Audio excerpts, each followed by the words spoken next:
I wasn't supposed to be awake. Technically, I was still in the hospital, resting after what the doctors dramatically called a mild cardiac event. Mild, my foot I've had chili that hit me harder. They had me sedated like I was some kind of wild animal, just because I told a nurse she looked like my high school gym teacher. She did. And Coach Harper had a mustache too. Anyway, the hospital was letting me go home for the weekend under the care of my loving family. Keyword, loving. So imagine me, old Harold Buckley, slippers on, hospital bracelet still flapping, walking into my own dang house and hearing that. What could possibly go wrong when your son thinks you're asleep? Forever? It was supposed to be a quick stop. I needed my wallet, some insurance papers, and my spare pair of glasses, the ones that don't make me look like an 1800s librarian. Martha, my late wife, God rest her soul, kept everything in that little wooden file cabinet by the stairs. I didn't tell anyone I was stopping by the house. Figured I'd be in and out before my son Greg even noticed. He and his wife Denise had moved in to help me out while I recovered, which mostly meant eating my food and arguing about which subscription boxes to cancel. So I let myself in with a spare key hidden in the garden gnome's butt, and no, I'm not proud of that sentence, and started walking toward the study. That's when I heard it, Greg's voice. In the living room, calm, cold, like he was talking about the weather. If this old man doesn't wake up by Monday, everything's ours. The house, the savings, everything. Denise giggled, like they were planning a vacation, not dancing on my grave. I froze. My hand was on the doorknob. I hadn't been spotted yet. For a second, I thought I was hallucinating. Maybe the meds were messing with me again. Last week I swore I saw a squirrel drive off with my sandwich. But no, it was real. Crystal clear. My own son. My own blood. What do you do when you hear your son plotting your funeral while your coffee's still warm? You ever feel your stomach drop so fast your pants almost fall with it? That's how it felt. I just stood there, behind the doorframe, gripping a folder of life insurance documents like it was a weapon. My heart wasn't racing, it was packing its bags. Greg, my boy, the same kid who once cried because he thought the moon would follow him home and get stuck in the garage. The same kid I taught to ride a bike, even though he ran over Mrs. Pendleton's cat on the second day. And now he was sitting on my recliner like a smug little landlord in loafers. Denise, bless her Botoxed soul, was sipping a kale smoothie in my house. You know what kale tastes like? Guilt and lawn clippings. Anyway, she leaned over and said, I mean, babe, we've been so patient. He's had like weeks to get better. If he doesn't, it's just natural. Natural? What is this? A nature documentary? Here we observe the elderly in their final days, while the offspring wait patiently to inherit the remote control and a paid-off Toyota. I didn't say a word. Not yet. I should have stormed in, thrown a slipper, maybe. But something stopped me. Not fear, not shock. It was the ridiculousness of it all. I mean, really, these two vultures couldn't even wait till Monday? What did they think? I was going to go peacefully during a rerun of Wheel of Fortune. I took a step forward, not out of courage, but because my leg cramped, and that's when everything changed. So I limped forward, quietly, careful not to let my hospital sock squeak on the hardwood. I wish I could say I looked majestic, like Clint Eastwood stepping into a saloon. But truth is, my robe was flapping open on one side. I was still wearing the paper underwear, and I'm 78 with knees that sound like popcorn in the microwave. They didn't notice me at first. Too busy planning my financial funeral. Greg had a folder open on the coffee table, my folder. I recognized the corner where I'd spilled barbecue sauce back in '97. He was pointing at it with a pen, like some Wall Street weasel. This is the investment account. Once probate clears, we'll list the house. Zillow says we can get 6 figures easy, even with the mold. Mold? That's not mold. That's the basil plant I tried to grow during lockdown. Yes, it's dead. But it had a name, Barry the Basil. Show some respect. Denise nodded. And his truck, that old Ford. I already asked around. Jimmy down the street wants it for parts. We could use the garage space for a home gym. I nearly choked. A home gym? Greg hasn't done a push-up since the Clinton administration. And the truck? That truck drove me to my wedding. Drove Greg to kindergarten. Drove a raccoon to the vet once, long story. I was trembling. Not from anger, not yet. It was the shock, the sadness, and, okay, maybe the meds. Those things could tranquilize a bear. But more than anything, I felt like I didn't know them. These weren't my people. These were characters from some twisted sitcom. And just when I was about to turn back, Denise said something that stopped me colder than the popsicles in the garage freezer since 2003. She twirled her straw, slurping the last of that ghastly green goo, and said, "Honestly, babe, your dad's kind of outdated. I mean, he doesn't even stream anything. Outdated. Like I was a fax machine. Like I came with a rotary dial and smelled faintly of mothballs and regret." Greg chuckled, and replied, "Yeah, well, he still writes checks at the grocery store. That's a red flag. I'll tell you what a red flag is. Marrying someone who thinks avocado toast is a personality trait. But here's the thing that really hit me. It wasn't the insults. I've got thicker skin than a Thanksgiving turkey. It was the casualness. The way they talked about me like I was already a memory. Like I'd passed away during an episode of Matlock and they were just waiting on Amazon to ship the urn. My foot brushed against a creaky floorboard. Greg flinched. "Did you hear that?" he whispered. Denise glanced around. "Maybe it's the cat." "They don't have a cat. They never had a cat. Greg's allergic. The cat was me. Grandpa Ghost, apparently." I ducked behind the coat rack, which let me tell you is not built for stealth missions. One of my old trench coats flopped over my face, and I nearly sneezed myself into the afterlife. I should have left. Walked away with what was left of my dignity, and a slightly damp insurance folder. But no. Something inside me, stubbornness, pride, spite, flared up. If they wanted to treat me like I was gone, fine. I'd give them a haunting they'd never forget.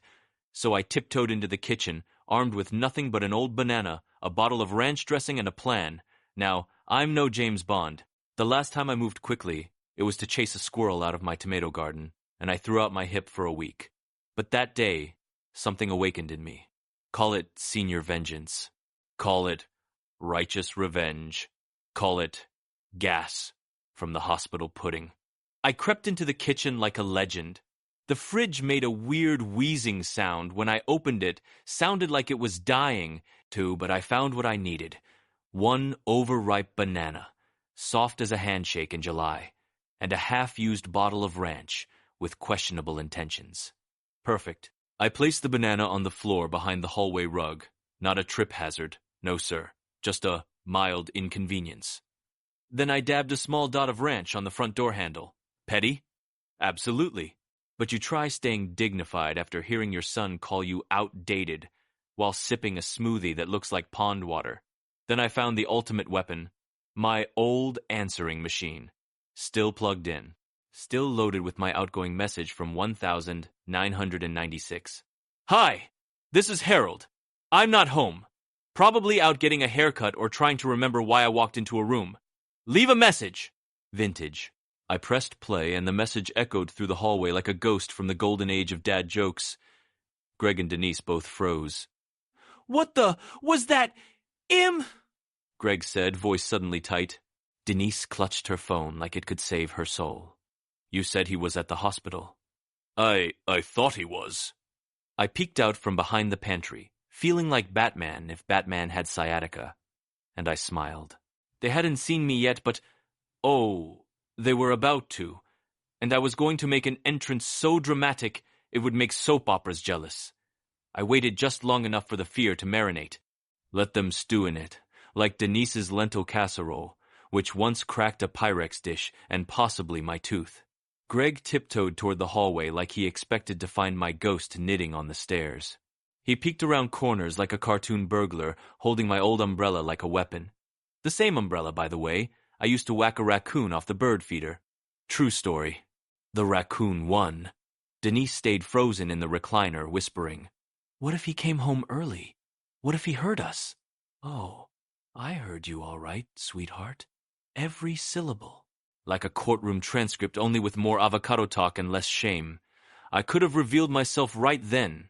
I could have cleared my throat like a proper adult and asked, "Would anyone like to explain why you're redecorating my living will?" But no. Instead, I made my move. I took the wireless speaker from the kitchen drawer, the one Greg never figured out how to pair with his phone, and connected it to mine. Then I opened Spotify and played something dramatic. Not just any song. Oh no.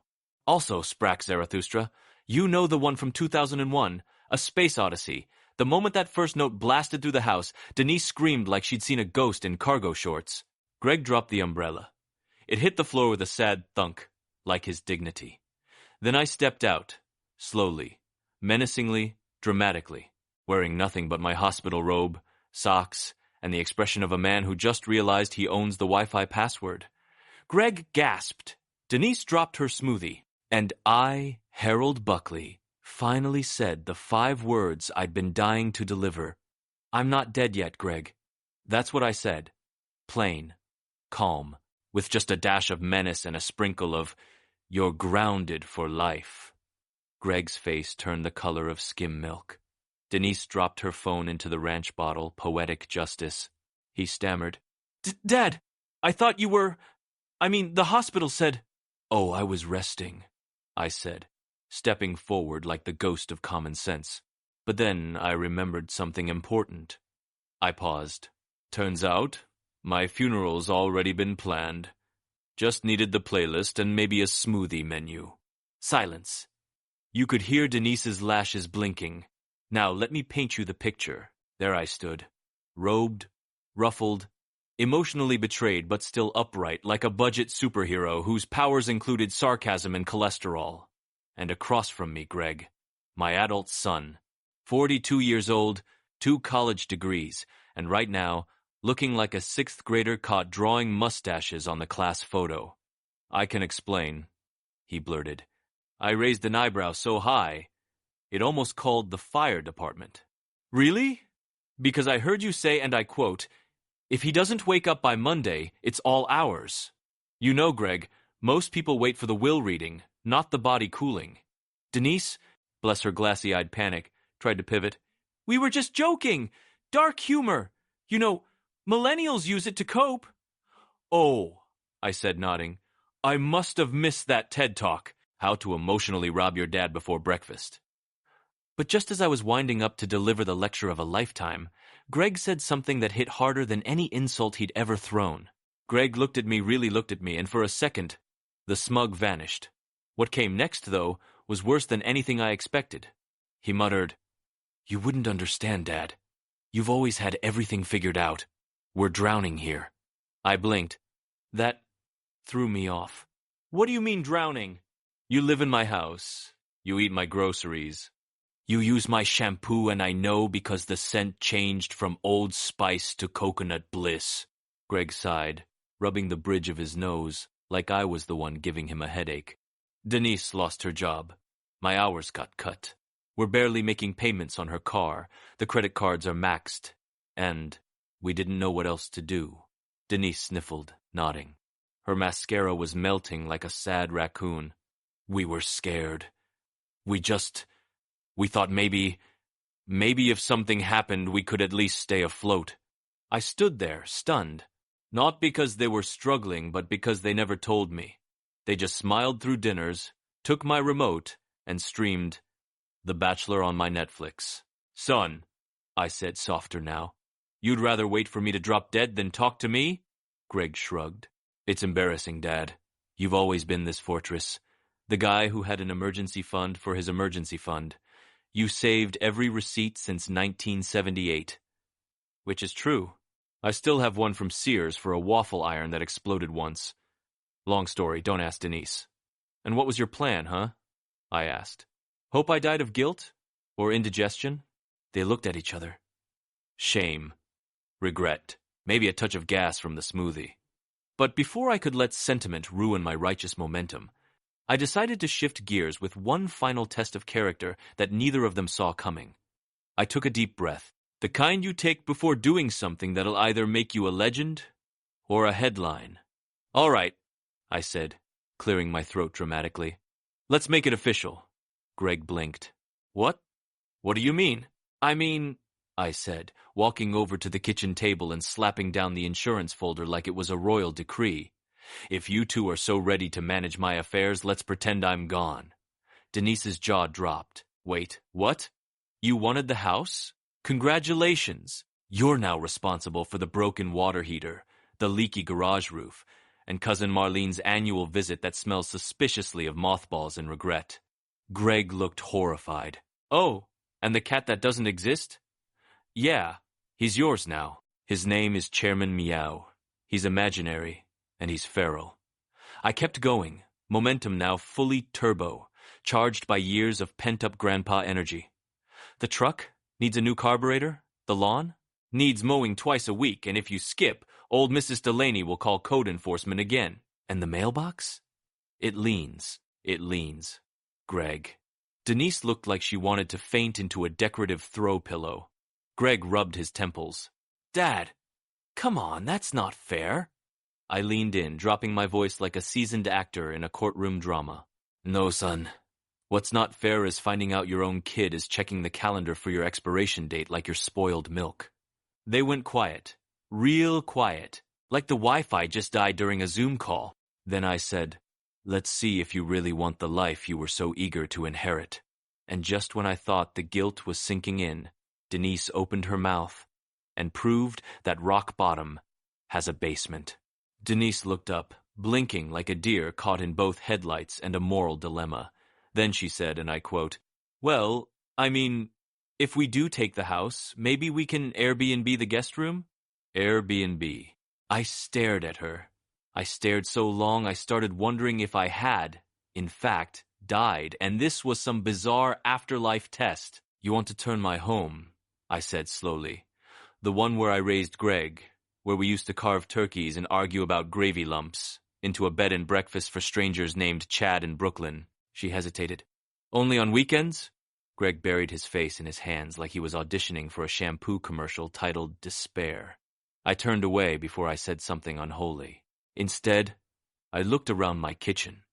Same fridge held together with duct tape and prayer. Same coffee mug that says, Hasson Dad, cracked but still in use. Same silly magnet from Yellowstone I bought after I fell into a bush trying to take a selfie with a bison. This was my life, my quiet, flawed, wonderful little castle. And these two, these rookies in adulting, were ready to turn it into a smoothie bar with throw pillows. I took a breath. Maybe for oxygen, maybe to prevent spontaneous combustion. Greg, I said, let me tell you something. He looked up, scared, ashamed, still a little blotchy. Being broke isn't a crime. Being lost? Normal. But making me the villain in your get-out-of-adulting free card, that's where you cross the line. Greg nodded slowly. I just didn't know how to ask for help, he mumbled. You ask by asking. I shot back, not by measuring me for a pine box and downloading mortgage apps. At that moment, the doorbell rang, and what happened next added just the right amount of chaos to my emotional victory. Ding-dong. The doorbell echoed through the house, like a dramatic drum roll in a courtroom movie. We all froze. Greg stiffened, like a possum in headlights. Denise clutched the armrest like the chair was about to launch her into space. I, naturally, remained calm, because after the morning I'd had, the Grim Reaper himself could have been at the door and I'd have offered him decaf. Are you expecting someone? I asked, raising an eyebrow. Greg shook his head, wide-eyed. No, I swear, Denise whispered. What if it's, like, the police? For what? I snapped. Attempted inheritance? Planning a smoothie-based coup? I shuffled over, still in my hospital slippers, and opened the door like a man fully prepared to find either a SWAT team or a Girl Scout. Instead, there stood Carl Henderson, my next-door neighbor, in cargo shorts, at 11 a.m., holding a weed whacker and a sheet cake. Hey, Harold, he beamed. Heard you were dead. Brought cake, Denise gasped. Greg looked like he'd just swallowed a spoon. I blinked. Carl, I said, how exactly did you hear that? Oh, well, Your son mentioned at poker night that you were in the hospital and probably wouldn't make it past the weekend. Thought it was a joke, but you never know these days. You want vanilla or chocolate? I turned to Greg, slowly. He looked like a man caught shoplifting socks during Christmas. You told the poker group I was dying? Greg stammered. I may have emotionally exaggerated? Carl added. Also, Denise asked if she could use your shed for her vision board studio. What's that, by the way? Denise turned a shade of red not seen in nature. I looked back at Carl, took the cake, and said, Thanks, Carl. I'm alive. But I'll eat this like a ghost if I have to. He saluted with the weed whacker and left. And as I shut the door, cake in hand, I knew exactly how to finish this family drama with the one punishment millennials fear most. I set the cake on the counter slightly tilted, frosting smudged, but oddly perfect like my whole dang day. Then I turned to Greg and Denise, who now looked like two kids caught spray painting the principal's car. You know what? I said, grabbing a fork. Let's talk about consequences. Greg swallowed hard. Denise tried to smile, which landed somewhere between please don't sue us and I'm about to faint. No yelling? Greg asked, hopeful. No yelling, I said. No sermons. No slipper. Throwing. Just a new arrangement. I leaned against the fridge, dramatic pose, foot up on the linoleum, channeling my inner grandpa, Clint Eastwood. You two want to stay here? Fine. But this house has rules now. They both perked up. Greg nodded like a man trying to dodge eviction. Anything. Of course. Whatever you need. First, I said, you pay rent, modest. Fair. I'm not running a cruise ship. Greg nodded. Second, you mow the lawn. Every Saturday. Not Sunday. Saturday. Before 10 a.m. Old man Delaney across the street starts polishing his binoculars at 10:01. Denise winced. We can do that. And third, I continued, you attend weekly family budget meetings with yours truly. No more pretending your problems are invisible. Greg groaned. Dad, I held up a finger. Every Sunday night, PowerPoints welcome, spreadsheets required, snacks optional. And if we don't? Denise asked quietly. I smiled the smile of a man who'd been disrespected, resurrected, and now controlled the thermostat again. Then I call cousin Bernice and tell her she can move in. You remember Bernice, right? The one with 6 cats and the loud night terrors? They both gasped like I'd threatened them with an IRS audit. Greg threw his hands up. Okay, fine. We'll do it. I nodded, satisfied.